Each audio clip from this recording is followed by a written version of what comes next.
رویوں میں خوبصورتی آئے اور اللہ تعالی ہم سے راضی ہو جائے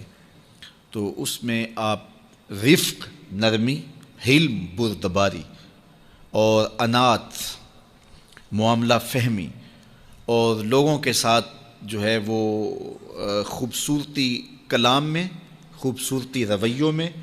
اور خوبصورتی مخالطت کی اور جو ہمسائیگی کے دوستی کے حقوق ہیں، جس طرح والدین کے حقوق ہیں، جس طرح ازدواجی حقوق ہیں،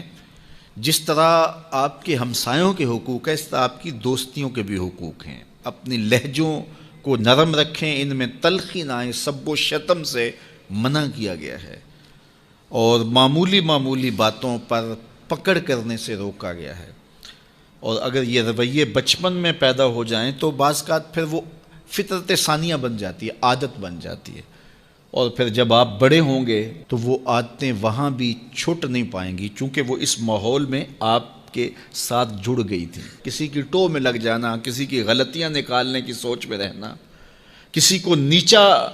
دکھانے کے چکر میں رہنا، کسی کی تذلیل کرنے کے خیال میں رہنا۔ دیکھیے، اگر آپ ڈھونڈنے نکلیں گے تو آپ کو پھول میں بھی کوئی چیز نظر آ جائے گی، کوئی نقص نکل آئے گا، اور اگر آپ اچھائیاں ڈھونڈنے نکلیں گے تو آپ کو کانٹوں کے بھی کوئی فائدے نظر آنے لگ جائیں گے کہ ان سے بھی یہ فائدے وابستہ ہیں۔ اس لیے آپ اچھائیاں ڈھونڈیے۔ وہ ایک صاحب تھے تو وہ کہتے میں ایک بزرگ کے پاس گیا ملنے کے لیے، اور میں ان سے ایک برائی کو نوٹ کیا،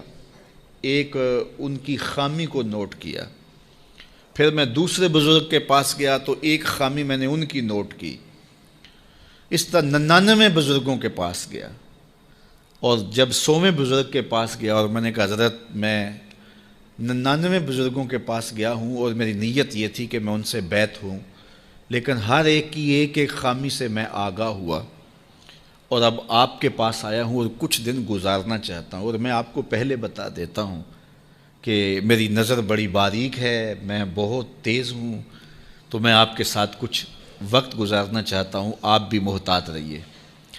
تو وہ بزرگ فرمانے لگے کہ ان سے تو ایک خامی ملی ہے، میرے سے تو بہت زیادہ مل جائیں گی، میں تو سراپا عیب ہوں، لیکن میں تمہیں صرف ایک بات کہتا ہوں کہ تو ان 99 آدمیوں کے پاس گیا، سال لگا، 2 سال لگے، ایک خامی تو نے جمع کی، اب تیرے پاس 99 خامیوں کا ذخیرہ ہے، کاش کہ تو ایک خوبی جمع کرتا رہتا، تیرے پاس 100 خوبیوں کا ذخیرہ موجود ہوتا۔ اس لیے اگر آپ ڈھونڈنے نکلیں گے تو آپ کو کانٹوں سے بھی خوبصورتی مل جائے گی۔ تو یہ اپنے انداز نظر کو، اپنا کشکول ٹھیک رکھے تو پھر اس میں خیر پڑے گی۔ خذ ما صفا و دا ما قدر، ہمیں ایک ضابطہ دیا گیا ہے، آپ جہاں بھی جائے اچھی چیز لے لیں اور جو بری ہے وہ وہیں پھینک دیں، بات ختم۔ ہم اچھی پھینک آتے ہیں اور بری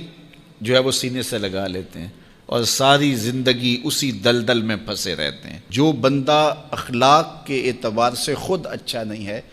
تو وہ زیرو ہے، کچھ بھی نہیں ہے، کیونکہ یہ ایک لازمی چیز ہے کہ ہم جس منصب پہ بھی ہوں گے ساتھ حسن خلق جڑا ہوا ہوگا۔ دودھ اندر جے کھانڈ لائیے، مزہ ہو جاوے دونا، تو پھر سواد آ جائے گا، لطف آ جائے گا۔ لیکن اگر دودھ بھی ہو تو اس میں بدخلقی کی کڑواہٹ ڈال دی جائے تو پھر آپ ڈاکٹر ہیں، آپ محدث ہیں، آپ مدقق ہیں، آپ مفکر ہیں، آپ مفتی شہر ہیں، آپ علامہ ہیں، آپ پیر طریقت ہیں، آپ شوہر ہیں، آپ باپ ہیں، جو کچھ بھی ہیں، لیکن یہ سب کے ساتھ بدخلقی کی کڑواہٹ اور تلخی شامل ہو گئی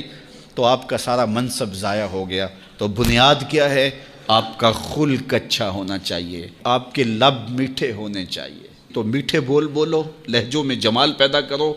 رویوں میں تلخی نہ آنے دو، خوبصورتی پیدا کرو،